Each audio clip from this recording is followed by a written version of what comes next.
With the transit strike now in the 5th week, people are more and more having a hard time getting around.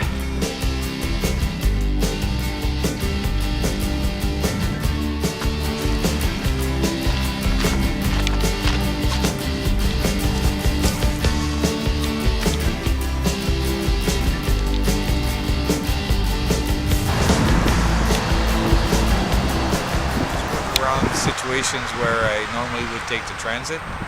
I do a lot of walking lately. Right now I'm actually waiting for a ride because I decided to visit a friend of mine 4 kilometers away off Yonge Street, and I had no ways of getting there, so I decided to walk and wait for a ride to get home.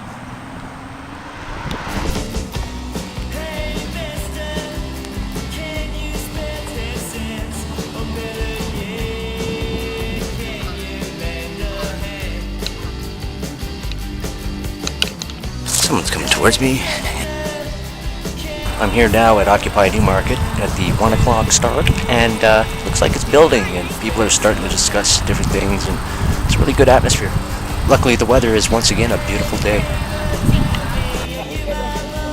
I don't support food banks I don't even support food banks. I don't believe we should have food banks. I'm looking at that group of people. Let's get that back. What about them? No, they're not active people. They're afraid to be in the spotlight. They don't want it.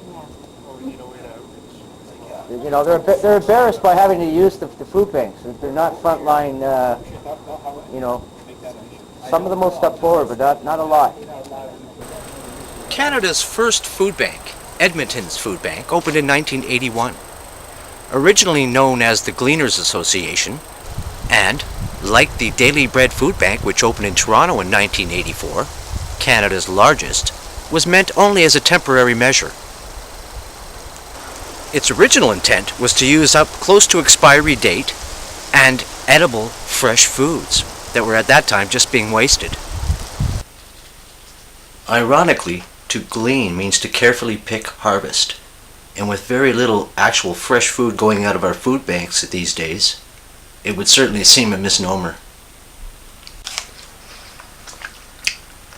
Although collectively, across Canada, food bank associations spend millions of dollars a year buying product to give to users.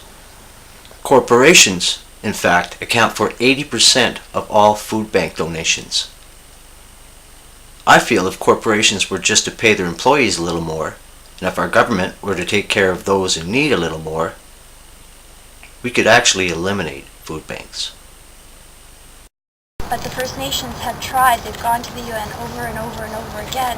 But it's so easy for the government to ignore them, not answer their letters, and for the newspapers to keep it. The rest, in theory, I've got no problem with. Yes. But I don't think, I can't think of all the energy apples in that basket. The thing is, we have to decide who we want to put pressure on, if anybody. It could be nobody. Public. One approach was to educate the public more. We need a global plan. That's the problem. Just getting everyone together to be able to come to that plan is kind of, I think that's where they're having difficulty. They don't want to really understand it. They don't want to get out of their little bubble. You're talking about how the corporation had a plan. They executed their plan.